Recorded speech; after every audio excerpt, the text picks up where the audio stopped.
Warning, इस video को बनाने का उद्देश्य आपको बिगाड़ना नहीं है बल्कि आपको मनोरंजन करना है। अगर आपकी उम्र 18 साल या फिर उससे ऊपर है तो वीडियो देख डालो, और अगर नहीं है तो भाई देखो आपकी प्रॉब्लम है, मोबाइल आपके हाथ में है, जो करना है वो करो।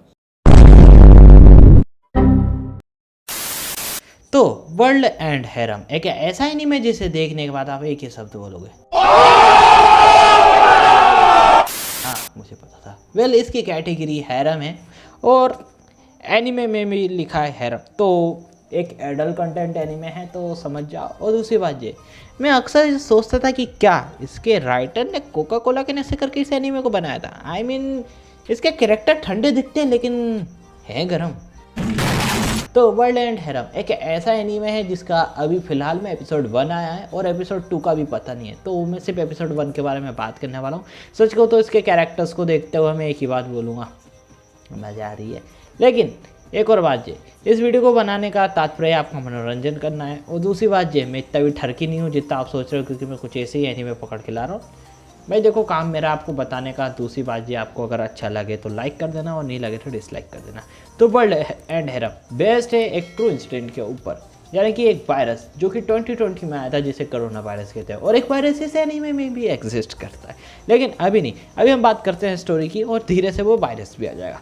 तो एपिसोड 1 की शुरुआत होती है टोक्यो 2040 में, जहाँ की मेडिकल फील्ड, मेडिकल साइंस और आधी से ज़्यादा कंट्री, यानी कि पूरी कंट्री, आई मीन पूरा वर्ल्ड डेवलप हो चुका है, क्योंकि स्टोरी है 2040 की, मतलब भविष्य की। तो हद से ज़्यादा डेवलपिंग हो चुकी है टेक्नोलॉजी के मामले में, एआई के मामले में, मेडिकल फील्ड के मामले में भी। उसी के चलते हमारा मेन प्रोटैगनिस्ट राइट मिज़ुहारा अपने प्यार का इजहार अपनी मोहब्बत से करता है, जिसका नाम है एरिसा।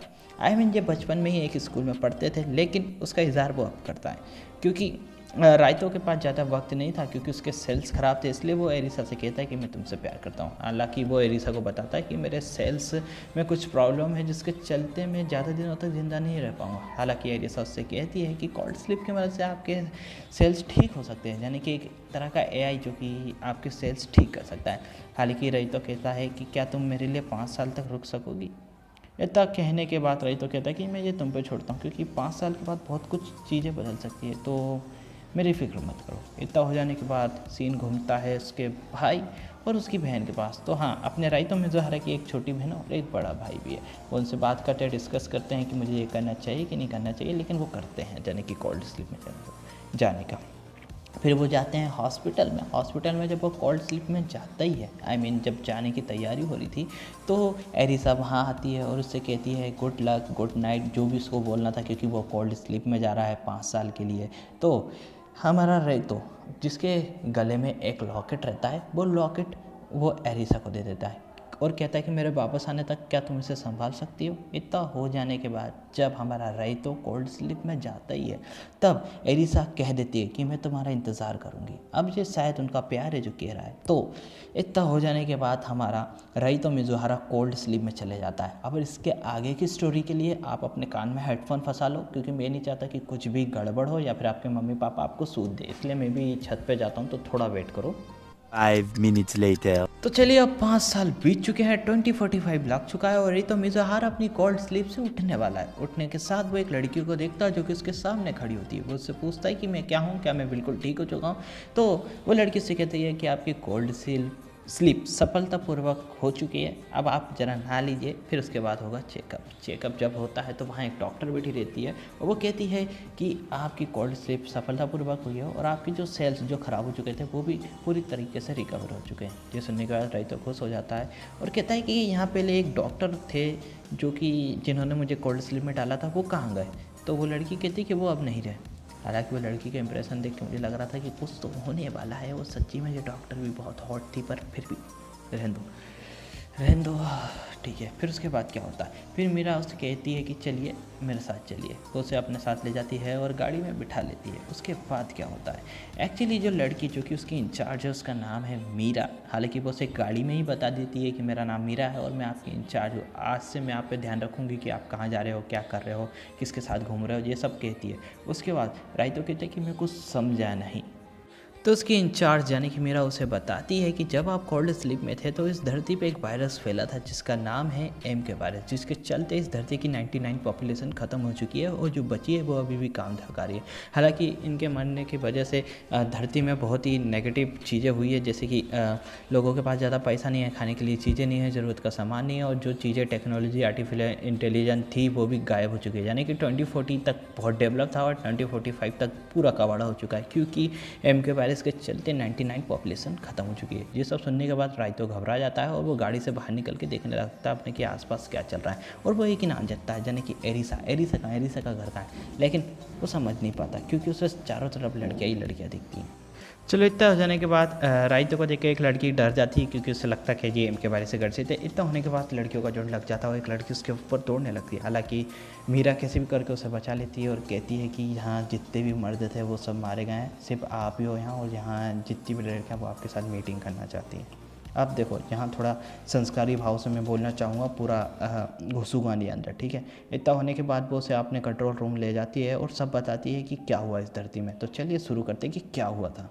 तो 2040 में एक एम के नाम का वायरस फैला, जिसके मैन किलिंग वायरस कह सकते हैं, और उसने 3 महीने में एक महामारी फैला दी, जिसके चलते बहुत सारे मेंस मर चुके हैं इस धरती पे, और जिसके चलते भैया टेक्नोलॉजी और बहुत सारे सर्जन भी मर गए हैं, क्योंकि बड़े बड़े काम से मैं नहीं संभालते हैं। सॉरी अगर कोई लड़की इस वीडियो को देख रही है तो भाई देखो दिल पे मत लेना, वो जो एनीमे में है वही बता रहा हूँ, ठीक है। तो जिसके चलते बहुत सारी चीज़ें गायब हो जाती है, आर्टिफिशियल इंटेलिजेंस टेक्नोलॉजी गायब हो जाती है, क्योंकि ये सभी काम मेंस ही करते थे। हालांकि इतना हो जाने के बाद जब मेंस ख़त्म होगा तो सोच ये थी कि सरकार कौन चला रहा है ना, आप भी यही सोच रहे होंगे। तो सरकार चला रहा है यूडब्ल्यू यानी कि यूनाइटेड वुमेन। तो हालांकि इतना होने के बाद इन्हें एक चमक यानी कि एक उमंग मिलती है एक दूसरे आइलैंड में, क्योंकि वहाँ पर भी एक बंदा था जो कि कोल्ड स्लीप में सोया था।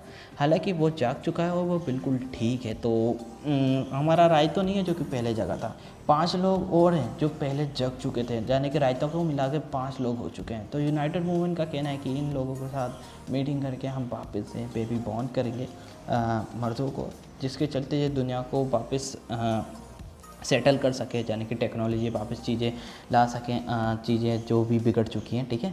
तो इतना हो जाने के बाद राइतो कहता है कि ये सच बात है, I mean, जो हुआ है उसे अभी भी यकीन नहीं है। हालांकि राइतो कहता है कि क्या मेरे बड़े भाई भी ख़त्म हो चुके हैं, तो वो मीरा कहती है कि आपके बड़े भाई भी अभी कोल्ड स्लीप में, हालांकि उन्हें भी मैन किलिंग वायरस ने पकड़ रखा है, तो शायद ही वो बच सकते हैं। तो हमारा कहना यह है कि आप जल्द से जल्द मीटिंग कीजिए। तो राइतो मना कर देता कि नहीं मैं ऐसा नहीं कर सकता, ये मेरे बस से बाहर है, ऐसा फलाना ठिकाना, क्योंकि उसके मन में एरिसा थी, मतलब उसका प्यार एरिसा था, तो वो ऐसा कैसा कर सकता था।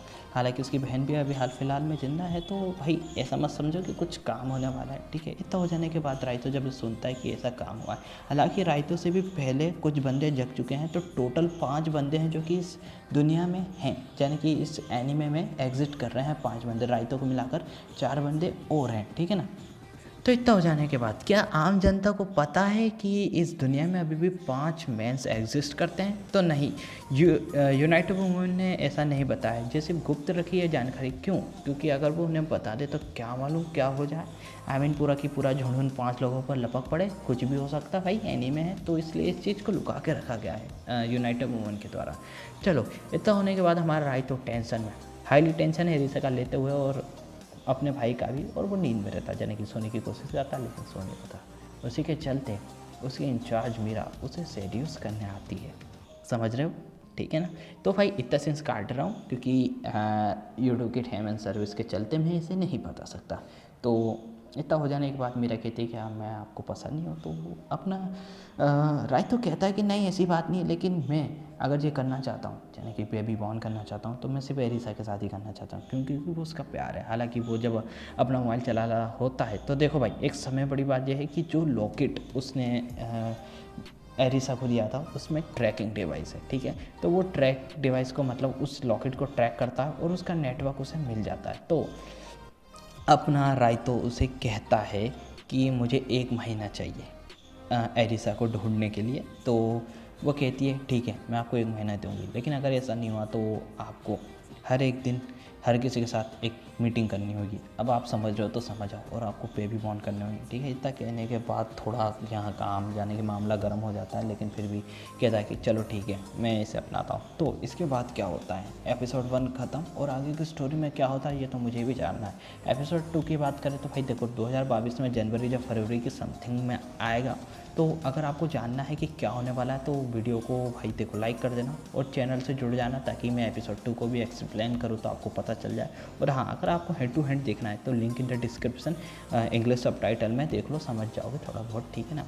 तो मिलते हैं हमारी अगली वीडियो में। तो भैया देखो अगली वीडियो थोड़ी बेहतरीन होने वाली है, थोड़ा मतलब थोड़ी मेहनत करके अच्छी वीडियो बनाने वाला हूँ। तो चलिए मिलते हैं हमारी अगली वीडियो में।